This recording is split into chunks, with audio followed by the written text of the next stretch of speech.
Have you ever had a time where you felt like you wanted to give up? Like you was like, you know what? I don't know if I want to keep wrestling. And during that time, what made you uh, keep going, or did you have someone give you advice to help you keep going? Yeah. Um, like around that pandemic time, that was like really it. And I kept lying to myself saying, yeah, I'm done. I'm done. I'm really done. Like I had this whole conversation with my mom and she was like, are you sure you're done? I was just like, yeah, I think I'm done. I think I'm done. Like I really am. Like I'm pretty sure. Like I swear I am. Like I think I am.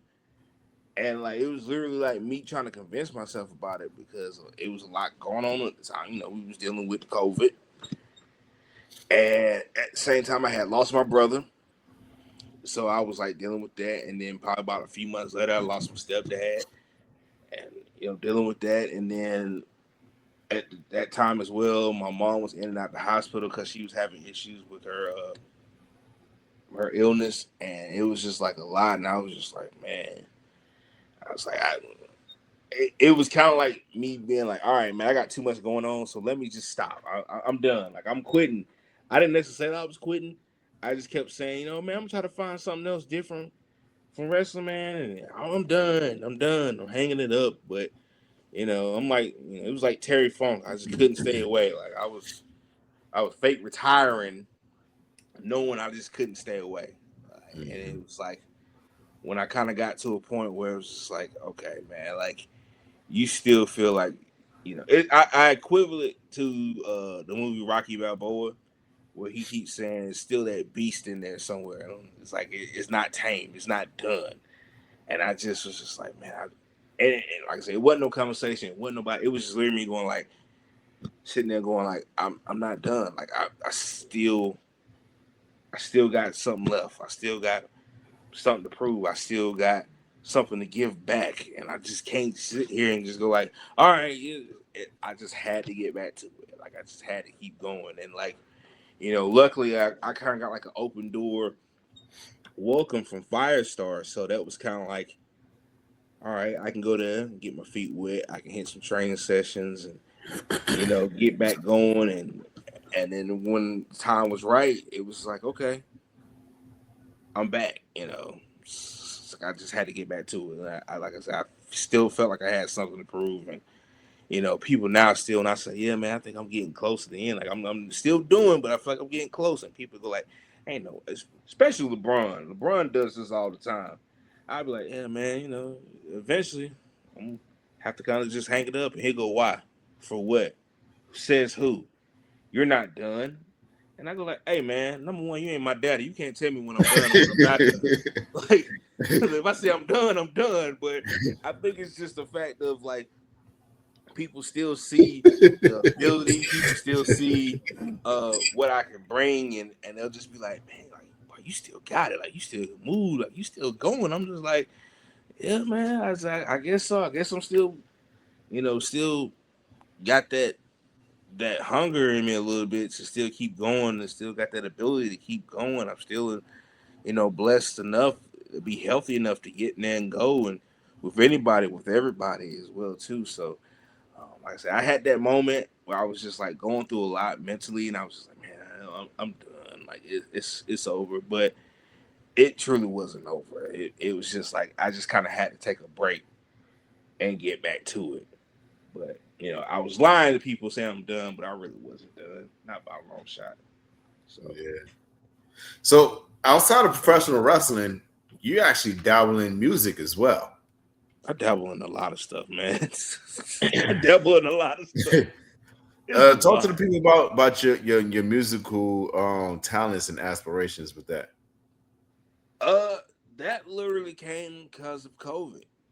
Um, I was kind of halfway DJing on Facebook Live, and I've always been a guy that's always liked the behind the scenes aspect. I've always liked wrestling footage behind the scenes, like seeing the guys right before they walk out the curtain. What's their warm up, pattern like? what are they thinking, before and afterwards. And so that always would lead me to like music production. Like, we know H to the Izzo by Jay-Z, but how did you get that? What was Kanye doing? What was Dilla doing? What was Ninth Wonder doing with all this different music? So I would always watch all these things about producers, not the rappers, the producers. That was my thing. The DJs, the producers, like what they would do, like all right, they had this incredible DJ set. What did they pick to get that? Oh, he made this dope beat. What did he do to make that? And so I was watching a lot of Ninth Wonder stuff, and it slowly, that creative monkey on my back is kind of like him with all the stuff he does. He just like, you know what? I'm gonna do it. Just to try it. It was literally like, all right, it's COVID. You really ain't going nowhere but to working home. Why not? And so I got like a little pad and started from there. And like all things weren't great.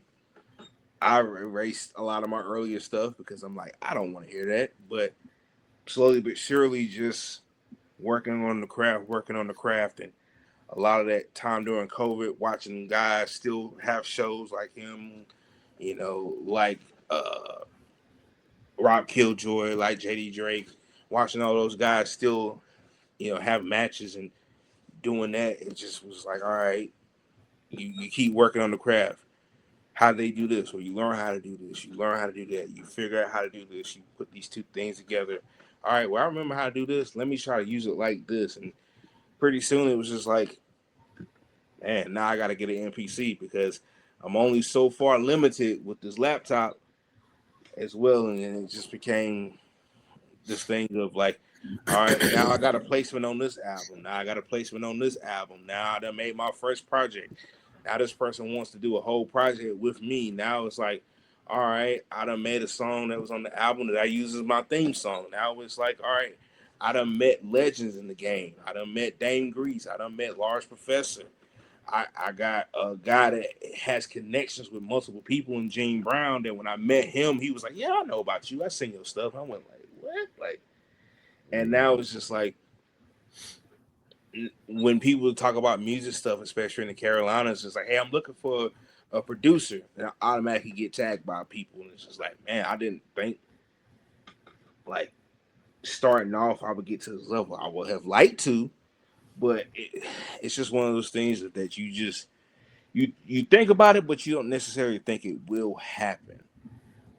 And now it's just like my room is full of like vinyl records, simple, and I'm still trying to find places to put more of them. And I've got like a stack sitting over here that I hadn't even touched yet as well too. And I'm surrounded by music equipment. And while I'm watching WrestleMania, I'm working on beats. When Royal Rumble comes on this weekend, I'm gonna be working on beats. If I'm watching AEW, I'm working on beats. TNA, working on beats. It's just like it's just the practice makes perfect. You go to the gym, you come home, you work on beats as well too, to perfect the craft. And it's opened up a lot of doors for me, including into acting as well too. So it's wild to say that something that I was just seeing as a hobby has kind of done a lot for me as well too. Made a little money, not a lot, just a tad bit, enough to get a Whopper with cheese, but You can put cheese on yours, I right? can put cheese on it. I can put cheese. Yeah, cheese and some barbecue sauce on that thing. Mm-hmm. Yeah, just a little bit of barbecue sauce. Well, listen, man.